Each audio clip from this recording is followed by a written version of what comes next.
I finished with 2013, and boy, let me tell you, I have been so mistaken about this season for the longest time. This is Time Machine, the 2013 NASCAR Sprint Cup Series season in review. Um, I started this season on March 16th, 2020. I ended on April 21st, 2020. That happens to be 36 days, so I watched on average a race a day in between that time span, even though there were some days I didn't watch any. Definitely the average was brought up by the fact there was a day, I think about a week ago, where I watched 4 races in one day. Don't ask why and don't ask when, but I did it. So that definitely brought up the average. I watched 2 races to end out here today, Phoenix and Homestead, and so if you saw the post on the community tab, you know what the ratings are and stuff. If you haven't, there's a link in the description to go look at that, so you can kind of follow along with what I'm talking about. But the average race rating for the 2013 season was 70 out of 100. That doesn't sound great, but when you go and you compare it to 2012 66 out of 100, and then you go and compare it to 2011 76 out of 100, it ranks kind of right in the middle. It's 6 points below 2011, which makes it seem like it's a lot closer than it is, considering it's only 6 out of 100 points. But in terms of like 36 race averages, it's hard to gain even a point. So 6 points is quite a good distance away. 4 points even a good distance away. So it kind of ranks right in the middle of those two first seasons that I've watched. But so some things to talk about for this one. First of all, I've always said there are so many videos where I go out there and I say everyone says 2015 is the worst NASCAR season they ever watched. I disagree. I've always said personally 2013 is my least favorite NASCAR season that I've watched. I don't know why, but I've just said that. Maybe it's because around that time I didn't really watch NASCAR as much as I did any other season. 2011 came in, watched most of them. 2012 watched most of them. 2014, whatever. All these seasons I watched most of them. But for 2013, there were handful of races where I would go there and I'd be like, I don't think I've ever watched a lap of this. Or if I've watched a lap, it's only been because of some other series I've done. I haven't gone back and watched this. For example, the second Talladega race, never watched it. The only thing I've seen from that second Talladega race is the final 10 laps where they got strung out in the finish of it. That's all I've ever seen from that race. Dover 2, never saw it. The only thing I knew about it was Jimmy beat Dale and that Dale missed pit road. The only thing I knew. There's so many other races where I could say stuff just like that. I don't remember watching it. I don't remember any parts of it whatsoever. Don't remember the 600. And there were so many races like that throughout the first Michigan race. I could have watched it, but I didn't. I just decided not to. I was flipping the channel back and forth from the race to something else, and I was just like, man, what? Like, there are so many things I don't remember about this season. This is gonna be an experiment now. So I went, watched it, and it turns out that it was a good season. So, um, which is actually funny because I saw a comment on one of the early races where it was like 2013 was the best Gen 6 season behind 2014, like it was the second best Gen 6 season. And I looked at it and went, ha, that's funny. That's a funny joke. That's no way that's even close. It might actually be true. And I might have just laughed at a comment for no reason, even though I didn't reply to the comment. I might have just laughed at a comment for no reason. Um, so let's start in terms of the races, and you know what? Let's actually start with the broadcasting thing. So, in my opinion, TNT stayed like TNT. They weren't really that great. In fact, they may have gotten just a little bit better. Fox got a little bit worse. This might have been where Fox started their downfall, and ESPN continued to be ESPN with being good and stuff. One thing that caught me off guard with ESPN was there were so many times where they're about to go to commercial and they cut back in because something was happening. In the second Charlotte race, the Bank of America 500, Dale Jr. had debris on his grill in the race lead. So he was going to give up the race lead to his teammate Casey Kane to then get behind Kane and get the debris off the grill. Um, so ESPN was going to commercial as Kane was passing Dale Jr., and they stayed the whole time Dale tried to get the debris off Kane's grill, which was about 5 or 6 more laps. And then they went to commercial. So they held on. They held out on that commercial until something happened, until either Kane lost Dale or the debris came off the grill. They did this numerous other times with crashes coming out and yellows coming out. They were about to go, and then a yellow immediately came out. So they're like, oh, no, wait, never mind. We're staying with you. There's something that happened, whatever. So ESPN continued to be very, very impressive with their coverage. And I'm very sad that when they were with us, that I didn't enjoy it as much. I was always kind of like Fox is great, ESPN, TNT suck. But ESPN was more for the I would say more for the hardcore fans that were like, I want to watch NASCAR and whatever. They kind of were like that, while also catering to people that were like, well, maybe if you're just joining us and you haven't watched NASCAR, here's what's happening, while also not being too overly like that, like we see now with maybe some like NBC or Fox doing it, where they're like, well, this is what it does, and it's like, well, you don't have to say that every race. So that kind of adds to the coverage, and that's why some ESPN races always get ranked a little bit higher than maybe they get ranked like a few points higher than they deserve, because they just do a better job at broadcasting it. So that's a very big possibility. Um, Now on to the races, because oh wait, I also want to share something. I think it was either the second Pocono race or Indianapolis or Michigan, the second Michigan race. It was a race on ESPN. It was before the chase. It was like the end of the summer races. Um, you know how they have like the I don't know what to call it. It's like a ticker, but it's at the bottom. It's their little update bar at the bottom, where it's like, here's some scores and some other news and whatnot. There was news about the 2020 Olympics in there, where it was like Tokyo outbid some other city to get the Olympics for the 2020 Summer Olympics. I was like, if only they knew 7 years from now, I would be watching it at a perfect time, where it's like, this actually is like, it makes sense. This is actually like on subject with what's happening, because the Olympics got postponed because of what's happening in the world right now. So I was like, damn, that's so like that's so funny how that just happened to be like that, where it was just like, right now I happen to be watching that when all this stuff's going on, and the 2020 Summer Olympics got postponed, and I saw news that the 2020 Summer Olympics were going to be held in Tokyo, and 2013 was the season they did that. That was really, really funny. So now onto the races. I don't think it's any surprise to anyone that Fontana is ranked number one. Um, Everyone remembers 2013 for Fontana and the Aaron's 499. So it's no surprise that Fontana is ranked number one at a 95 out of 100. One of the better races that I've watched so far. I think it's tied with Atlanta from 2011. In that regard, I think the only races really higher than it are probably Martinsville 2 from 2011, Talladega 2 from 2012, and Homestead from 2011. I believe those are the only three that are higher than it, so it's in good company up there. It was a great race and whatnot. Something that not many people remember, though, is the second Talladega race from 2013, which is actually ranked number 2. So if there was ever so I want to say something about how I do this, right? So I go and I watch the race, and then I put down an initial ranking. I write down my comments. And then I give myself 30 minutes in between the race I just watched to the next race. And I go, okay, I'm going to try and remember back through the race and see if maybe something happened that I forgot about. Or maybe the finish kind of made this ranked higher than it should have been. Um, so I did that I've been doing that because I'm like, well, the finish obviously outweighs everything once you just finish watching it. If a great finish happens to a horrible race, you will be like, that finish was amazing, and you'll give it like an 88 out of 100, like, that was amazing. And then you'll kind of just forget about everything else. So that's what I do. And if there are ever two races that show why I do this, it is both the Talladega races from this year. So let's go to the one everyone remembers, the 2013 Aaron's 499. The race where David Reagan and David Gilliland tandem draft each other to first and second. Everyone remembers that race. It's an amazing underdog story, an amazing win for David Reagan, and there's nothing to be taken away from that. However, the race itself was at parts lacking. For just to put it nicely, for most parts that race was lacking. The finish was amazing, extraordinary. Just amazing racing with David Reagan, David Gilliland coming from further back in the field. However, at parts in the race, they got single file. At points, like 8 cars pulled away, and they pulled away by a lot. What was supposed to be the final green flag pit stops happened, right? And I think it was 6 cars that were going to sell it for maybe 5. It wasn't a lot. It was like Kenseth, Kurt Busch, Jimmy Johnson, and maybe like Biffle or someone else. There were not a lot of cars that were going to fight for the win. I was like, well, that's horrible. How did we get to the part where Kurt flipped? I was so confused.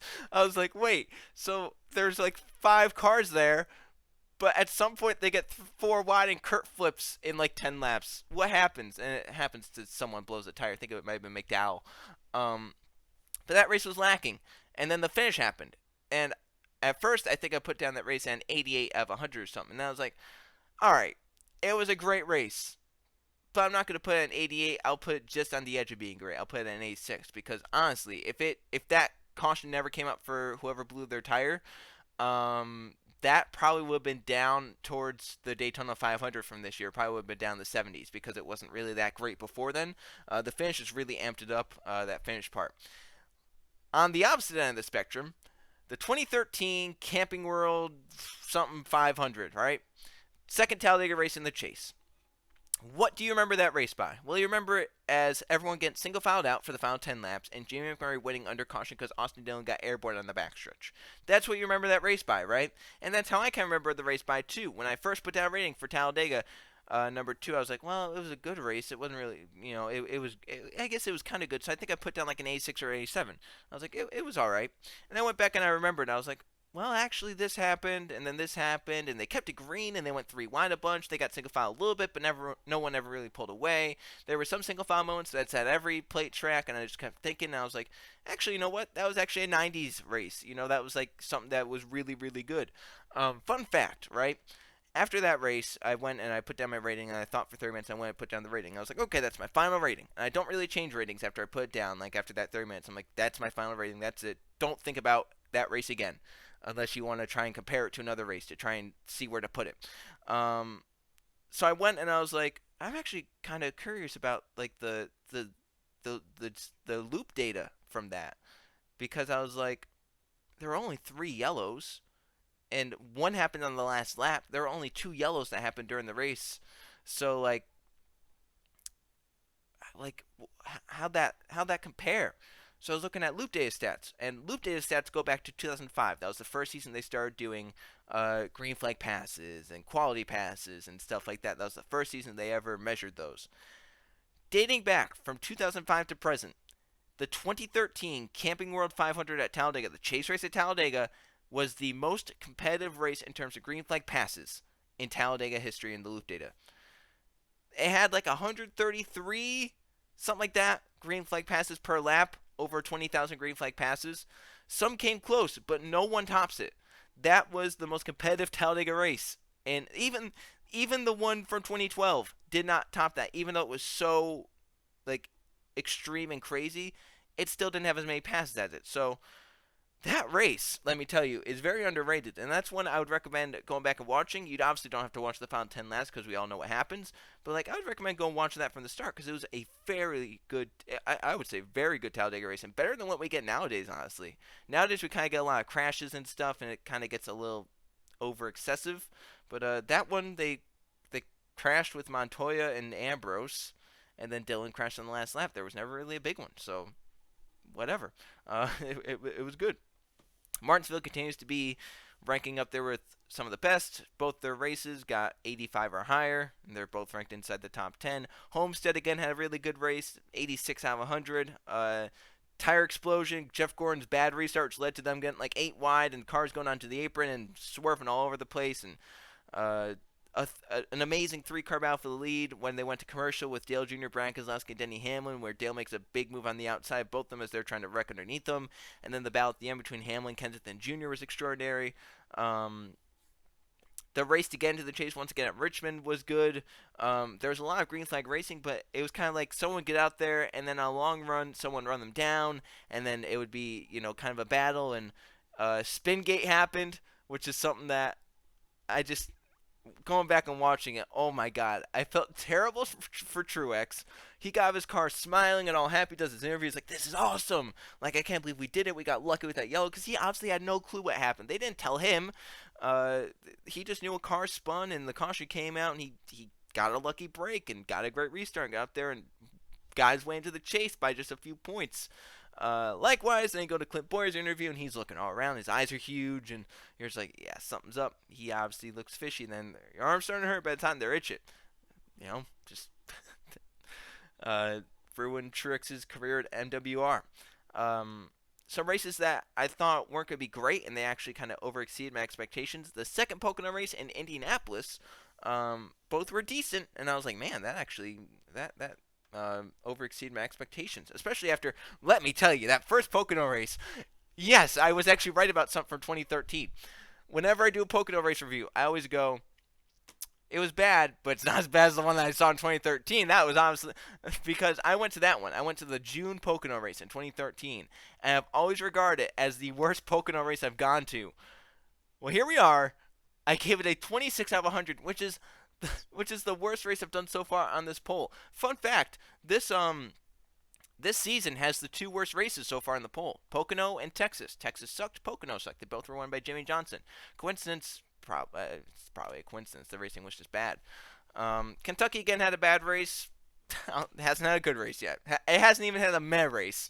I think this one was the best at a 48 out of 100, and it was meh. God damn it, Kentucky. Dover both had bad races. There was a cool battle at one point in the first one. I think it was around 90 to go. And it was a battle for like third or fourth. There was like 5 cars under a blanket.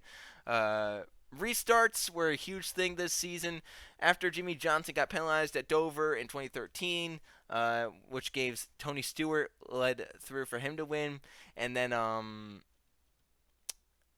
Jimmy kind of called out NASCAR, and it was like, well, I tried to give it back, but Juan just didn't go. And they're like, well, whatever.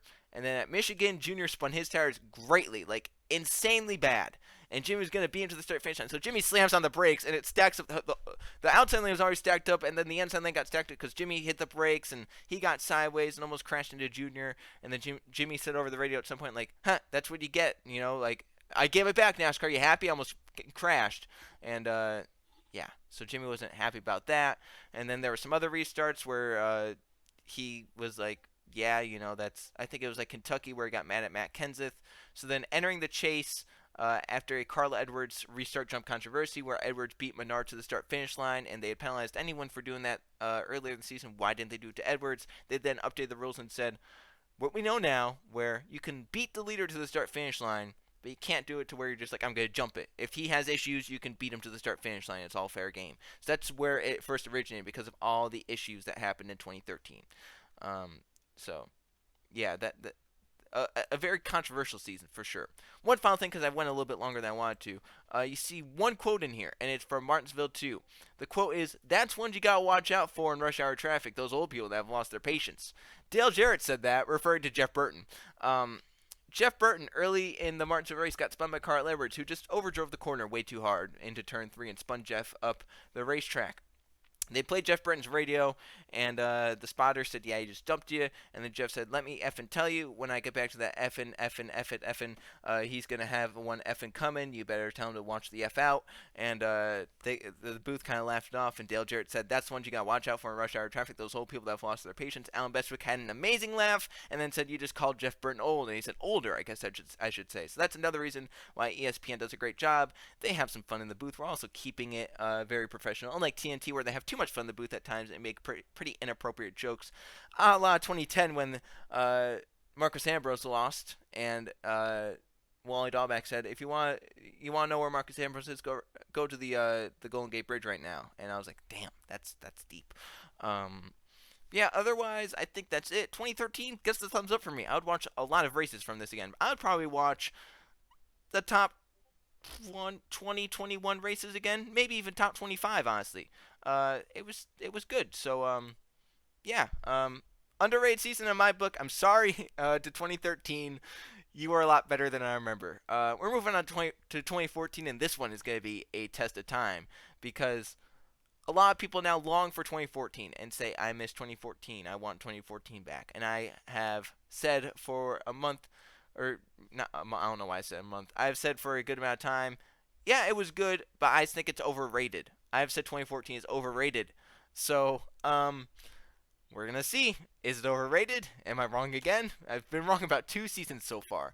I was wrong about 2012 because I thought it was actually good, and I was wrong about 2013 because I thought it was trash. So we'll see if 2014 is either overrated or if it's really good and I'm just dumb. So thanks everyone for watching. I'll see you guys for the next video.